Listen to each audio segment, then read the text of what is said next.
What's up guys, DuArktik with another Marvel Strike Force video, and in this video we're back to talk about the STARJAMMERs. We have the two new members going to be released today, Wednesday, what day is today? 5th of March, and that means that we need ISO 8 for these characters. So based on what I was looking with the gameplay of the test server, based on the kits, I'm going to give you my recommendations. This is first impression recommendations for these characters, and in the future we might adjust some of these, but I just want you to keep in mind that this team in terms of ISO 8 is very flexible, and especially if you are facing certain enemies like mirror match or characters with barrier or characters without barrier, because depending on those situations you might want to adjust your ISO 8 for something else. So we're gonna break down all the T4s and the ISO 8s that you need for this team, and we're gonna be live on YouTube and on Twitch testing them out in Dark Dimension, in Alliance Wars, in Cosmic Crucible we can't, but that we'll do on the weekend, so make sure you guys stay tuned for that. And I guess we can also talk about which character you could pair up with them if you want to use them this week on Cosmic Crucible, defense or offense. So as always, if you like the information on these videos, make sure you share it to your friends on Facebook and Discord. If you're new to my channel, make sure you subscribe for more Marvel Strike Force content, and make sure you smash that like button like a boss. Okay, so who's an absolute boss are the STARJAMMERs in Cosmic Crucible, and you can find the infographic for them on my Discord. It's already available. It's first impressions infographic. We still don't know the value for them in all game modes, and that's why in the future we're going to have some update.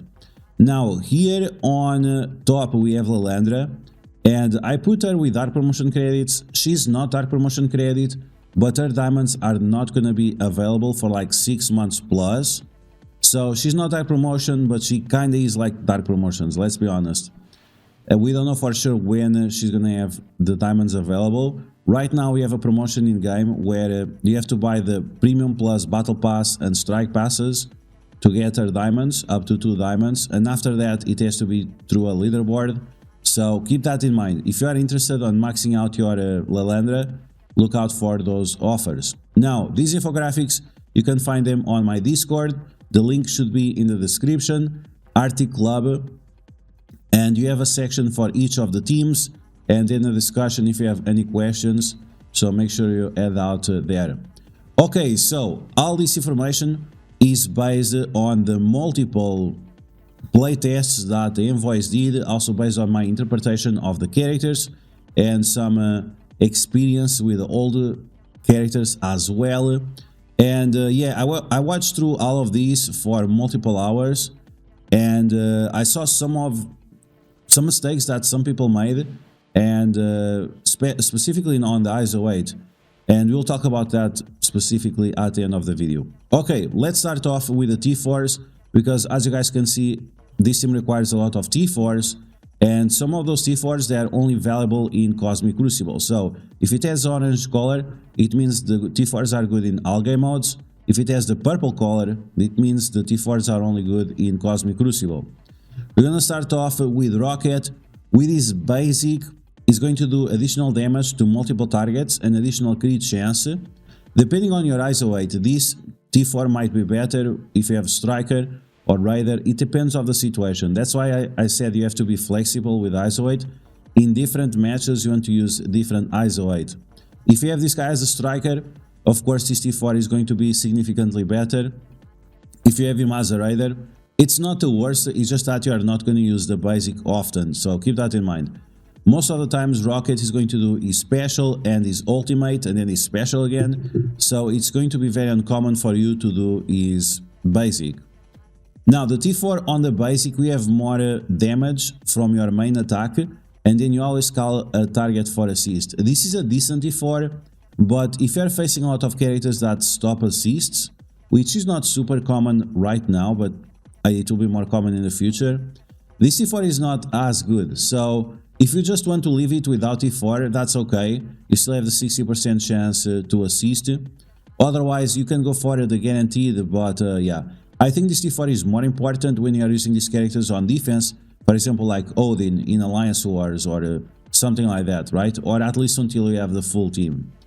Then we have the ultimate. This ultimate is very, very important. You are doing full piercing damage.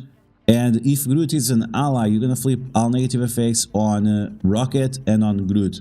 And this T4 is very, very important. This team has some debuff clearing, but not a lot. And this really comes into play because Groot is very important nowadays. And you have to make sure that Groot does not have any negative effects. Okay, so keep that in mind. This T4 is very important. And finally, we have the passive. On turn, apply offense up for 2 turns for self and 2 random allies. So this is up from 1 turn. Very important as well. And then you lower the crit chance of the enemies if you have the full Starjammer team. This is going to be very important against Odins with Raiders. It's going to be very important with Black Panther Shuri with Raider as a weight as well. And also on the mirror match. It's very common that on defense people use more Raiders than skirmishers or strikers. So you really want to capitalize on stopping all their crits to nerf their damage. So this T4 in Cosmic Crucible specifically, but not only, is going to be very relevant as well. Okay, so once again for Rocket, basic skip most of the times, special skip most of the times, and then ultimate and passive are the ones that really matter. Let's move on to Groot. And Groot nowadays, like I said, is a very, very important character. With his basic, he's going to apply regens to himself and 2 additional allies for 2 turns. And because he's doing counterattacks all the time, this means every time he counterattacks, he's giving all these regens. Right now, this is good because you're going to have safeguard on his team. If you're facing a team where you cannot have safeguard all the time, like for example with Thanos endgame, these buffs might become a problem because if the enemies flip them, then you are screwed, right? But for now, this is a very good T4 because once again, he's always doing counterattacks. With the special, this special nowadays is very, very important. You're going to apply safeguard for all Starjammers for 2 turns, and you're going to increase the damage that Groot does. Yes, the special now is an attack. Please use the special. It's mind blown how many people that were on the test server and that did not knew that Groot's special now is an attack. It's a very good attack, so please do it. So in terms of the ultimate, we are going to generate 2 ability energy for Rocket.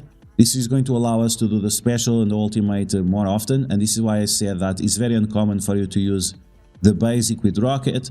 And in Cosmic Crucible, this is going to affect the entire team. So every time you have energy generation, that's a must-have T4, so there you go. And finally, we have the passive for Groot. If you have the full Starjammer team, he's going to have 100% revive chance.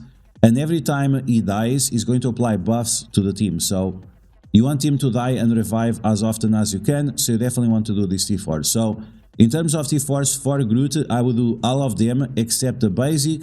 But if you want to go full tryhard, do the basic as well because it's also a very good T4. Let's move on to Havok. So this is the first of the new characters. He's a Starjammer, but he also has a lot of synergies with X-Men. And this is going to be with all kinds of X-Men. Cyclops, the new Emma Frost, with Nightcrawler, with Gambit. So keep this in mind because this guy is going to have a lot of value outside of Cosmic Crucible with the X-Men characters. Now on his basic, the T4 is going to allow him to flip 2 negative effects into positive effects and additional damage. It's just normal damage, it changes to 1 target.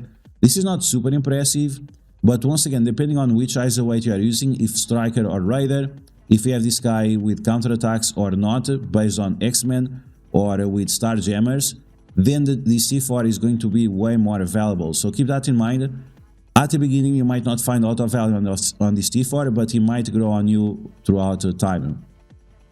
With the special for Havok, this guy is going to apply +1 trauma to multiple targets. This is very important. This is the first time we have a +1 trauma, and this means that you can stack up more traumas on the characters. So for example, Havok with Mephisto, he would apply trauma for 3 turns for the characters that Mephisto attacks. So that will be very, very powerful. We also have additional damage to multiple targets. That's okay. We want this T4 just for increase of the trauma up to 3, which is absolutely insane. Then we have the ultimate, additional piercing damage. This is a nuke ability And this is a very important nuke ability for Cosmic Crucible. You're gonna apply defense down to the primary target, but you also apply defense down to every other target that has barrier. It doesn't say it, or you kind of don't understand how it works right away from the text, but this is how it works. If any enemy has barrier, you're gonna apply +1 defense down. If they have 0, well, they will have 1, right? So this is how it works, and on kill you're gonna get a safeguard for STARJAMMERs and X-Men. So whether you are using this guy with STARJAMMERs or X-Men characters, if you get a kill with this ability, safeguard for everyone, and that's absolutely insane when you have him together with Forge, Nightcrawler, and so on. And finally we have his passive. His passive is going to do more piercing damage every time STARJAMMERs and X-Men are attacked. This is unavoidable. This has increased damage if they have barrier. So it's like Kestrel Pings, just better, so keep that in mind. I think this is a decent T4. Not something you should do right away, but another one that after you do your priority ones, the special and the ultimate, you definitely want to do the passive. And like I said, if the basic grows up on you, you can do the basic as well. Now we have the Howard the Duck. Very controversial character, but this guy is very powerful. Basic Quack Fu in Cosmic Crucible is going to attack multiple times for piercing damage. Unfortunately, I don't see us using this ability very often, so wait out on the basic for Howard the Duck and then decide if it's really worth it or not. I think most people will see that the basic is good. It's a good basic, but you just don't use it often enough to justify spending T4s if you don't have a lot. Then we have the special, more piercing damage. That's pretty much it. This is a turn 2 ability, so this is another T4 that I would wait a little bit before I would use it, because most of the matches will end before you have the chance of using this ability, and you are also not applying any bleeds or anything like that. It's just pure piercing damage. So once again, hold up on this ability, see if you really need it, and then decide if you're gonna use it or not. BFG, Big Fucking Gun, it's the ultimate for Howard the Duck, and this one you definitely want to do. It does more damage, piercing, multiple targets, and it also applies trauma for 2 turns. Sure, why not? It's not like a game-breaking T4 by any means, but it's very valuable. The trauma for 2 turns is always important, because if it expires right away, you don't feel the full impact of the ability, and this makes it very valuable like this. Finally, we have the passive for Howard the Duck. This is the one that you really have to do, because this is going to stop the speed bar from your enemies until Howard the Duck and the team has their turn. And this means like he's a mini Captain Britain, not as good but somewhat similar. But like I said, very important for Cosmic Crucible. Outside of Cosmic Crucible, kinda garbage, doesn't do anything. So keep that in mind. This T4 is definitely for Cosmic Crucible, and that's why on the infographic we have these T4s with purple. Okay, finally we have Lilandra, and we're also going to talk about Gladiator, because Gladiator, she summons Gladiator when she drops below 50, and the Gladiator has specific T4s that you need, and the T4s of Gladiator are based on Lilandra's T4s. So each T4 that you do to Lilandra, you're also going to do to this summoned Gladiator. So on the basic, she's going to apply offense down for 2 turns. This is probably not going to be very good, because she's going to be a raider most of the time. And because of that, well, who cares? Then we have the special. The special is going to rebound chain for multiple targets for a decent multiplier, especially with defense down. And then it's going to rebound for additional targets. So this can increase your damage quite a lot, and if you have her with Raider ISO weight, she's really gonna clap. The damage from her might surprise a lot of people, especially because we have defense down and offense up from Rocket and Howard the Duck. So this special from Lilandra is gonna be devastating, and that's why I would strongly recommend doing this T4 on the special. Then we have the ultimate. Attack all enemies, apply trauma in Crucible to all enemies with each attack. The traumas do not accumulate, it's just a 1-turn trauma, but because you are doing the attack multiple targets, and because it does multiple attacks at the same time, then I guess it's a nice damage that you are applying to the enemies, if you have the Radar ISO weight. If you decide to go with other ISO weight options, you might not see a lot of value out of this ability. But overall, you should still do it because, once again, it's going to affect the Gladiator abilities. Finally, we have the passive. On any turn, if this character does not have exhaust, flip all vulnerables to regens on Starjammers. I'm not sure if this ability is working properly. From the footage that we saw, it kind of was not working properly, but we'll see on the live server because it looked like it was just on her turn. So this might require some testing and clarification to see. It's definitely a very powerful T4 if it works the way it says. If not, it's still a decent T4, but not super crazy. Now, in terms of Gladiator, we kind of have to do is special as well, ultimate and passive. The basic for Gladiator is not super crazy. So if you want to skip the basic from Lilandra, that's fine. You're not losing much with Gladiator as well. But those are the T4s that I recommend for these characters. Once again, you can find the recommendations here based on the game modes and whatever. Of course, if it has more icons of these, if it has 5, it means very important, must have. If it has 1, it's something you should skip. Now, in terms of the ISO 8, the ISO 8 is a little bit problematic because it depends if you are using these characters on offense, on defense, if you are facing characters with barrier, without barrier, because based on that, you want to adjust your ISO 8. Lilandra, we're going to use her with a Raider most of the time. You can use her as a striker on defense because she's going to give deflects to the team, but this is just in Cosmic Crucible. For example, if you're going to use her in Alliance Wars, you'll probably be better using her as a fortifier because she is going to have a lot of drain, and the summon Gladiator is also going to be a little bit stronger. Not a lot, but just a little bit. So once again, this is why we have to be flexible with ISO 8 suggestions. In terms of Havok, I think for most of the time you're going to use him as a Raider. If most of your other characters are Raiders, then you want to use your Havok as a striker. So if you're using these characters on offense, Lilandra Raider, then Havok striker, and Our the Duck striker Raider as well. Our the Duck, in my opinion, I think is going to be most of the times Raider. It's going to be very rarely that you're going to use his basic, and even the ISO 8 attack, because he goes so fast, it might not be the best option for you to use, because he's going to be the second character going, and Havok most of the times is not going to attack anyone because he does the ultimate, and the ultimate is single target damage, so you cannot really capitalize on any kind of vulnerabilities. And that's why we're going to use Our the Duck as Raider. In terms of Groot, you can use him as a healer. The healer is going to increase the healing of the regens from the basic and the counterattacks, and also the healing from the ultimate. If you use Groot as a skirmisher, he's going to have the taunt quite often, and like I said, he has very high counterattack chance, he's 100% counterattack, so that means every time he counterattacks, he's going to apply vulnerabilities. This does not work with Raider ISO 8, and you still have the assist with Rocket and Groot, so that's another way to apply vulnerabilities and have a triple tap with these characters. The final option for Groot would be Fortifier. Fortifier is fine, but that would be outside of Cosmic Crucible, because in Cosmic Crucible, Fortifier, you're gonna have barrier, and if you are doing mirror match, you don't want your Groot to have barrier, because otherwise the enemy Starjammers will be faster than yours.